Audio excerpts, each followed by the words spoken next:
Halo teman-teman, pada kesempatan ini kita akan membahas tentang salah satu contoh kasus yang sering dipertanyakan oleh teman-teman di seputar dunia kerja terkait siapa saja yang bisa menjadi anggota serikat pekerja. Nah teman-teman, ini ada contoh kasus nih. Saya tidak mau bergabung menjadi anggota serikat pekerja, tetapi diajakin terus oleh pengurus serikat. Apakah pegawai kontrak dan borongan dapat menjadi anggota serikat pekerja? Karena yang saya tahu, anggota serikat pekerja adalah pegawai tetap saja. Yuk teman-teman, kita belajar bareng bersama saya Budi di Rewata Channel.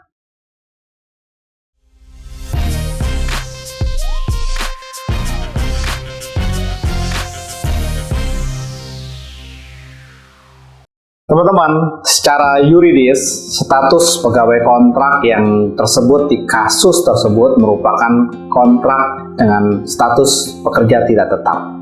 Pegawai kontrak adalah pekerja yang bekerja hanya untuk waktu tertentu berdasarkan kesepakatan antara pekerja dengan perusahaan. Pegawai kontrak dalam hal ini disebut sebagai dalam perusahaan adalah pegawai dengan perjanjian kerja waktu tertentu atau PKWT, di mana PKWT adalah perjanjian kerja antara pekerja atau buruh dengan pengusaha untuk mengadakan hubungan kerja dalam waktu tertentu untuk pekerjaan tertentu.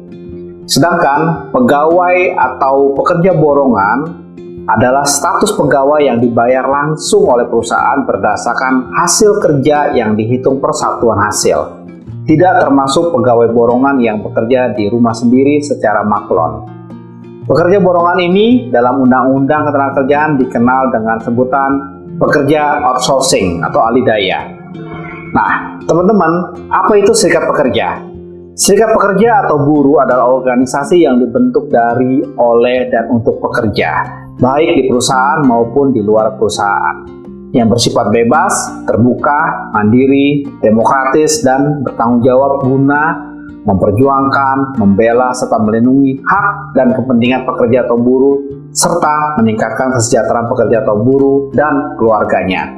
Berdasarkan pasal 104 ayat 1 Undang-Undang Ketenagakerjaan, JO pasal 5 ayat 1 Undang-Undang Serikat Pekerja, disebutkan bahwa setiap pekerja atau buruh berhak membentuk dan menjadi anggota serikat pekerja atau buruh.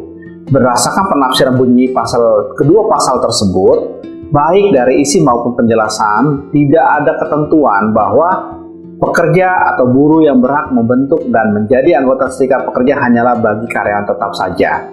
Sedangkan pengertian pekerja atau buruh adalah setiap orang yang bekerja dalam perusahaan yang menerima upah atau imbalan dalam bentuk lain. Nah, berdasarkan pasal 1 angka 3 Undang-Undang Ketenagakerjaan, JO pasal 1 angka 6 Undang-Undang Serikat Pekerja.